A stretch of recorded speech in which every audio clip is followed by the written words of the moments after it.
शिव बाबा याद है ना। सुनते हैं आज 18 जुलाई 72 के अव्यक्त बाप दादा के मधुर महावाक्य।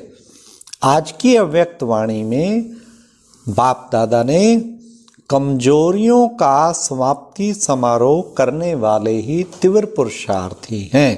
ये है आज की अव्यक्त वाणी का टाइटल। आज की मुरली में बाबा ने बताया, चलते चलते परेशान क्यों हो जाते हो। दूसरा, बाप दादा ने स्पष्ट किया, सारे विश्व का वायुमंडल एवं सर्व आत्माओं की वृत्तियां व वाइब्रेशन कैसे परिवर्तन होंगी। साथ साथ बाबा ने कौन सी युक्ति से सर्व कमजोरियों से सहज मुक्ति हो सकती है। और फिर बाबा ने कईयों की बुद्धि को लॉक लग जाता है, लॉक कब लगता है ये भी बाबा ने स्पष्ट किया। तो आओ अब हम सुनते हैं 18 जुलाई 72 की अव्यक्त मुरली। कमजोरियों का समाप्ति समारोह करने वाले ही तीव्र पुरुषार्थी हैं। अपने को एवर रेडी समझते हो। जो एवर रेडी होंगे उन्हों का प्रैक्टिकल स्वरूप एवर हैप्पी होगा। कोई भी परिस्थिति रूपी पेपर व प्राकृतिक आपदा द्वारा आया हुआ पेपर व कोई भी शारीरिक कर्म भोग रूपी पेपर आवे तो भी सभी प्रकार के पेपर्स में फुल पास व अच्छी मार्क्स में पास होंगे। ऐसे अपने को एवर रेडी समझते हो। अथवा एवर रेडी की निशानी जो एवर हैप्पी है वह सदैव अनुभव करते हो। अपना इंतजाम ऐसा किया है जो किस घड़ी में भी कोई पेपर हो जाए तो तैयारी हो। ऐसे एवर रेडी हो। कोई भी माया के सूक्ष्म व स्थूल विघ्न आते हैं व माया का वार होता है तो एक सेकंड में अपनी श्रेष्ठ शान में स्थित होंगे। तो माया दुश्मन पर निशाना भी ठीक हो रहेगा। अगर श्रेष्ठ शान नहीं तो ध्यान से सुनना, अगर श्रेष्ठ शान नहीं तो निशाना ना लगने के कारण परेशान हो जाएंगे। आत्मिक शान में टिके होंगे तो कोई परेशानी नहीं, और शान में नहीं तो फिर परेशान। अगर अब तक किसी भी प्रकार की परेशानी होती है तो अन्य आत्माओं की परेशानी को कैसे मिटावेंगे। खुद ही परेशान है, औरों की कैसे मिटाएंगे। परेशानियों को मिटाने वाले हो या स्वयं भी परेशान होने वाले हो। फिर बाबा ने कहा, इसलिए जैसे और सेमिनार आदि करते हो उसकी डेट फिक्स करते हो ना, उसी प्रमाण तैयारी भी करते हो और उस कार्य को सफल कर संपन्न भी करते हो। ऐसे यह कमियों को मिटाने की सेमिनार की डेट फिक्स नहीं हो सकती है क्या। यह सेमिनार होना संभव है।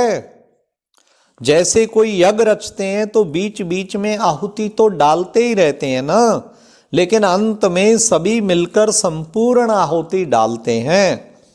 तो क्या ऐसे सभी आपस में मिलकर संपूर्ण आहुति डाल सकते हैं। सर्व कमजोरियों को स्वाहा नहीं कर सकते हो जब तक सभी मिलकर के संपूर्ण आहुति नहीं डालेंगे। अब सुनिए क्या होगा तब तक। जब तक सभी मिलकर के संपूर्ण आहुति नहीं डालेंगे तो सारे विश्व का वायुमंडल व सर्व आत्माओं की वृत्तियां व वाइब्रेशन परिवर्तन में कैसे लावेंगे। और जो आप सभी ने जिम्मेवारी ली है विश्व परिवर्तन की व विश्व नव निर्माण की, वह कैसे होगी। तो अपनी जिम्मेवारियों को पूरा करने के लिए व अपने कार्य को पूरा संपन्न करने के लिए संपूर्ण आहुति ही डालनी होगी। इसके लिए अपने को एवर रेडी बनाने के लिए कौन सी युक्ति अपनाओ जो सहज ही कमजोरियों से मुक्ति हो जाए। अब बाबा कहते ऐसी कौन सी युक्ति अपनाओ जो सहज ही सर्व कमजोरियों से मुक्त हो गए, मुक्ति हो जाए। युक्तियां तो बहुत मिली हैं, फिर भी आज और युक्ति बता रहे हैं। हाँ? बाबा बताते ही रहते हैं, लेकिन आज बाबा और विशेष बता रहे हैं। आपके प्रैक्टिकल श्रेष्ठ कर्म के, श्रेष्ठ स्थिति के ही यादगार बने हैं ना। तो जो भी संकल्प व कर्म करते हो व वचन बोलते हो, उस हर वचन और कर्म को चेक करो कि वह वचन व बोल ऐसा है जो हमारी यादगार बने। यादगार वह कर्म व बोल होते हैं जो याद में रह करके करते हैं।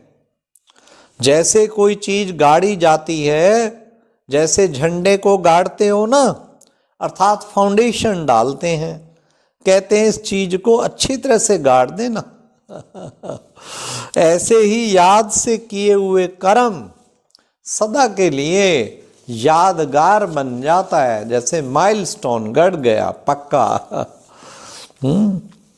ऐसा टेंशन रखते हुए व ऐसी स्मृति रखते हुए हर कर्म व बोल बोलो जो कि यादगार बनने के योग्य हो। कितना अच्छा बाबा ने बताया। हर संकल्प, हर वचन, हर कर्म ऐसा बोलो जो यादगार बनने के योग्य हो। अगर यादगार बनने के योग्य नहीं है तो वह कर्म नहीं करो, यह स्मृति सदा रखो। जो व्यर्थ संकल्प व व्यर्थ बोल व साधारण कर्म होते हैं उनका यादगार बनेगा क्या? यादगार बनने के लिए याद में रहकर कर्म करो। जैसे बाप को देखो कि याद में रहते हुए कर्म करने से ही कर्म आज आप सभी के दिल में यादगार बन गया है ना। ऐसे ही अपने कर्मों को भी विश्व के सामने यादगार रूप बनाओ। माया अब तक भी स्मृति में ताला लगाती है क्या? जब ताला लग जाता है तो क्या बना देती है? बेताला। सभी के ताले खोलने वाले भी बेताले बन जाते हैं। बाबा कहते ड्यूटी तो लगी हुई है सबके ताले खोलने की, और बन जाते हैं खुद बेताले। यह स्मृति को ताला क्यों लगता है? अब सुनो बड़े ध्यान से बाबा का उत्तर। अपने लक को भूल जाते हो तो लॉक लग जाता है। अगर लक को देखो तो कभी लॉक नहीं लग सकता। तो लॉक की चाबी कौन सी है? अपने आप को लक्की समझो। लवली भी हो, लक्की भी हो। कईयों का नाम लक्की होता, लेकिन वो फिर भी अपने को लक्की हर वक्त नहीं समझते। लक्की समझना है।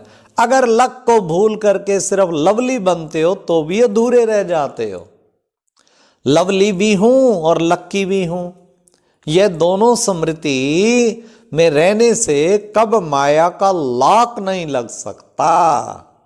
ये दोनों स्मृतियां चाहिए, फिर बाबा कहते माया का लॉक कभी भी नहीं लग सकता।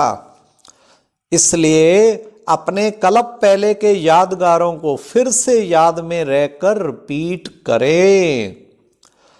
अब भी देखो, अगर कोई यादगार युक्ति युक्त नहीं बनाते हैं तो ऐसे यादगार को देखकर संकल्प पावेगा कि यह युक्ति युक्त नहीं बना हुआ है।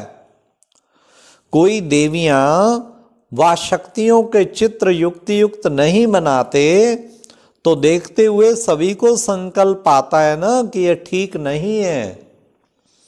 ऐसे ही अपने कर्मों को देखो और अपने हर समय के रूप व रुहाव को देखो कि इस समय के मेरे रूप और रुहाव का यादगार क्या बनेगा। कितना सुंदर बाबा ने चेकिंग करने का तरीका बताया कि ये रोब या आवेश या कुछ करते हैं तो इसका यादगार क्या बनेगा। आखिर क्या युक्ति युक्त यादगार बनेगा? जब युक्ति युक्त यादगार चित्र होता है तो उस चित्र की भी कितनी वैल्यू होती है। तो ऐसे देखो हमारे हर समय के हर चरित्र की वैल्यू है, न केवल चित्र बल्कि चरित्र की वैल्यू है। अगर नहीं तो यादगार चित्र भी वैल्यूएबल नहीं बन सकता। बाबा ने कहा तुम्हारा चरित्र वही यादगार बनने हैं तुम्हारे, समझा। तो ऐसा समय समीप आ गया है। कौन सा समय? जो आपके हर संकल्प के चरित्र रूप में यादगार बनेंगे। संकल्पों के भी इतना अटेंशन चाहिए कि कोई भी व्यर्थ संकल्प विकल्प बिल्कुल ना हो, फिर यादगार टेढ़े उल्टे सुलटे बनेंगे और वो किसी को पसंद नहीं आएंगे। इसलिए हमेशा हर संकल्प वचन कर्म बहुत अटेंशन से बाप समान होंगे, तो उससे क्या होगा, हमारा यादगार भी उतने अच्छे बनेंगे। तो बाबा कहते एक एक तुम्हारा संकल्प, एक एक बोल, एक एक कर्म बड़ा टेंशन से कि यादगार बनेगा। ये इसको लाखों लोग याद करेंगे, मेरे चरित्र को याद करेंगे, मेरे संकल्प को याद। ये जो वो कर रहा हूं ना कि कोई आया था ऐसा शुभ संकल्प किया था, कोई आया था ऐसा यादगार ऐसे वचन बोले थे, कोई ऐसा कर्म किया था, सारा दिन बड़ा टेंशन चाहिए। ये बाबा ने कहा चरित्र रूप में आपके यादगार बनेंगे। आपके एक एक बोल सर्व आत्माओं के मुख से गायन होंगे। वाह! तो अपने को ऐसे पूजनीय और गायन योग्य समझकर हर कर्म करें। अच्छा, हर कर्म याद में रहे, सदा यादगार बनाने वाले लवली और लक्की सितारों को बाप दादा का याद प्यार और नमस्ते। तो आज बाबा ने सदा अपनी आत्मिक शान में रहो तो कभी भी परेशान हो नहीं सकते। और अब यह एक बहुत अच्छी वीडियो भी जरूर देखें।